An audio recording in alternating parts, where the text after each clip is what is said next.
8:30. I have an hour till my appointment. It's my first one. I'm super nervous. It's with a man and I'm really scared. So I would take you guys along with me to kind of give you a little insight and to show you what I'm like before it, what I'm like after it, and all of that. But I've done some like prep for it. Not prepped, but I've written down quite a lot of things that I do when I'm low and things that I do when I'm high, and things that are like areas of concern. Let's go see a psychiatrist.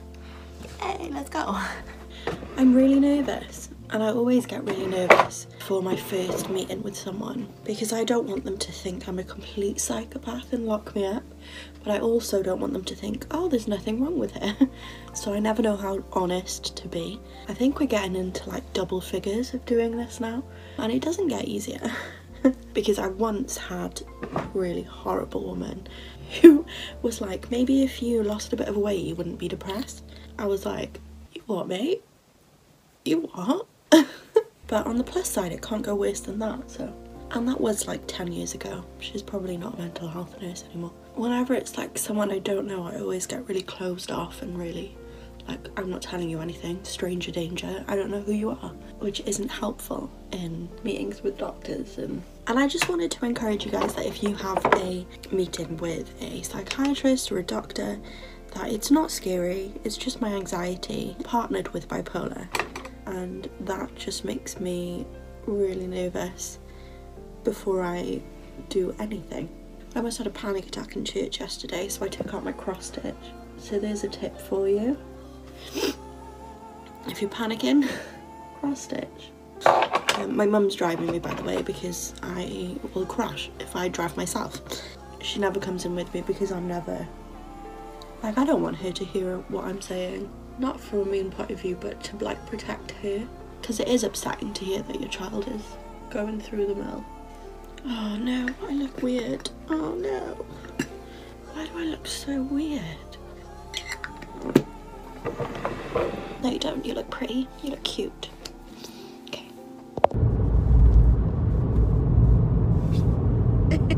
No. Letitia. Mama. I did it. It's time for Costa. Hi there, what can I get for you today?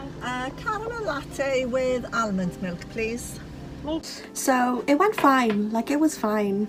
The man that I spoke to was really helpful. He was so lovely, went through everything thoroughly with me, made sure I knew what he was saying, explained it really clearly. Came out of the meeting after about an hour and a half, after filling in questionnaires on PTSD, anxiety, depression, like mania, all of that, and like he has kind of come to the conclusion that I may have a bipolar type 2, or I may have the third type of bipolar, which is cyclothymia, but it's definitely not one, which we already knew. Like, biggest takeaway from it was I am getting a blood test on Thursday to start mood stabilizers. If you have watched my channel for a long time, you will know that I don't feel great about taking mood stabilizers, but I feel like that's the only option I have left. I kind of came to the conclusion last week that antidepressants alone aren't really doing anything for me. Like, fluoxetine just makes me feel like a zombie, and it's not that helpful. Mirtazapine is really good at knocking you out and making sure you stay asleep, but that's about it. Just wanted to include this clip because I feel like it's important. But if it wasn't for mirtazapine, I think I would be awake all night, because I have so much energy right now to do stuff and to organise my room and to be really productive. But I've just taken mirtazapine and my eyes cannot stay open. So that's going to knock me out in about 5 minutes. It was heavy, really heavy. I didn't cry. I thought I would cry, but all of the past meetings have made me like a tough kid. But it's okay to cry in them. Like, this is the first one I haven't cried in about 10. I start mood stabilizers, and in 2 weeks he is going to see if I need to up the dose, stay on the same one, or take them off completely. I feel really happy, and a little bit happy that I kind of understand more of what's going on in my brain, and the fact that I'm low and high and low and high. When I was first diagnosed when I was 18, you don't really get into the full swing of like your brain being bipolar until you're about 25. Yeah, we're still learning. I kind of knew it wasn't, there's this thing called major depressive disorder, which they said that I had for a really long time, and I was like, I get that I have that, but it doesn't explain the hypomania side of it and the reason why I do this like crazy stuff that I would never normally do. Now that I'm older and now that my brain is fully developed, it could be type 2 rapid cycling. I could just have like middle grounds and not realise it because I'm still thinking about the high ground and the low grounds. Yeah, it's all about learning, and we'll see. The first thing my mum did when I told her when we got back in the car was she googled it, and I was like, Mum, if I've learned anything in my 8 years in the mental health service, so you never Google what they tell you you've got. You never do it. I did it once, never again. Next time I see you will be Thursday for a blood test. Should probably add right now that blood tests make me faint, so it'll be great content. See you Thursday. Forgot to film, but I had my blood test. Didn't faint. That's what we call growth. Cool.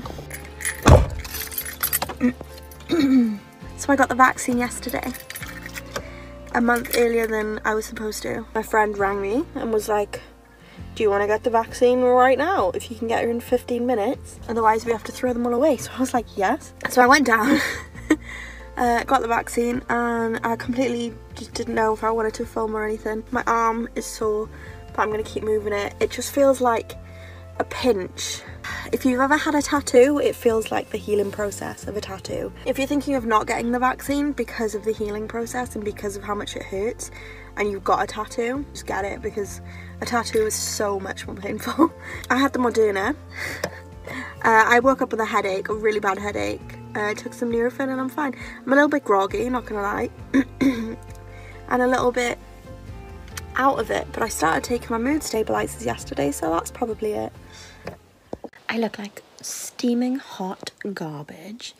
It says on my box to take my mood stabilizers in the morning, but it makes me feel really sick and like nauseous and tired and drowsy, so obviously I can't work when I've taken my mood stabilizers, which is a problem.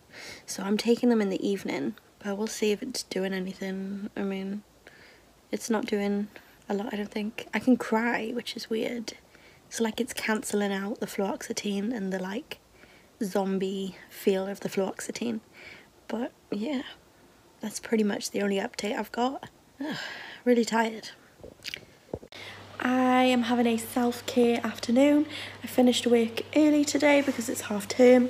So I've started my sessions with active monitoring with Mind, and we've started doing anxiety, but I think we're gonna do anxiety, grief and trauma, something to do with trauma, or I think trauma is someone else. We're gonna start off with anxiety. So these are the booklets that I got.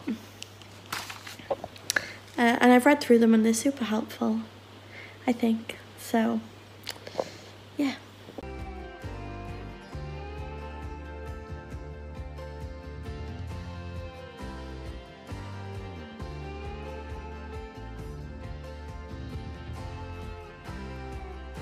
I find the sound of rain so relaxing, so I've come to sit in my conservatory.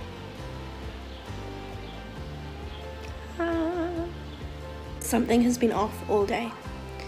I don't know what's wrong, but I just do feel off. Just really off. And I don't know if it's new meds or what. But I can't sit still. I'm very like... I'm really tired, and I feel like I have loads of energy, but I also want to have a nap. It's a very weird feeling. I feel nothing and everything at the same time. And I can't sit and edit, but I really need to. Okay.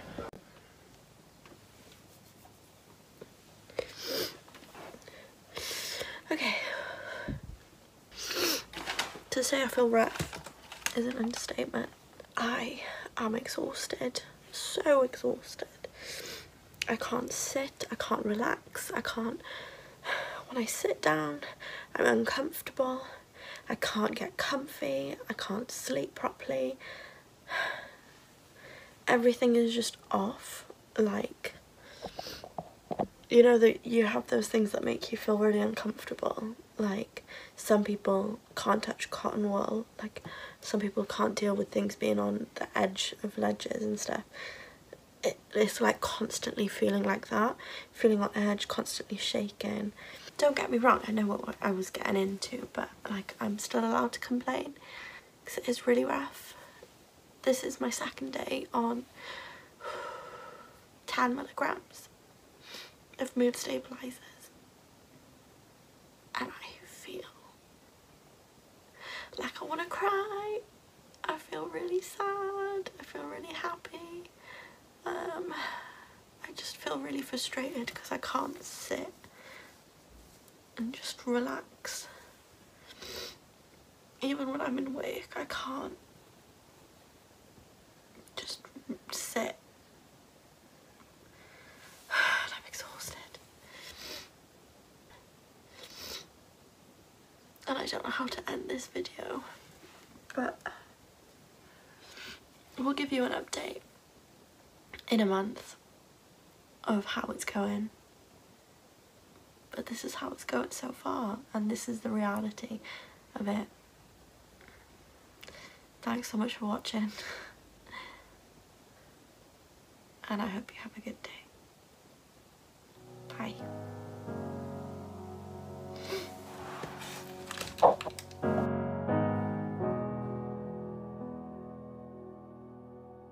Cast your cares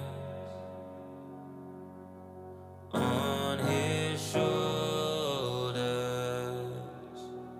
Oh, cast your cares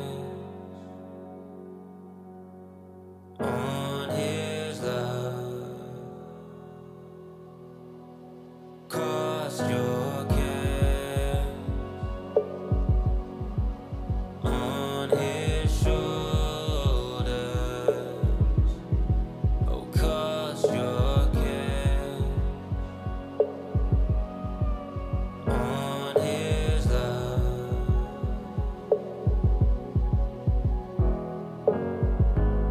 In my weakness, in my trouble,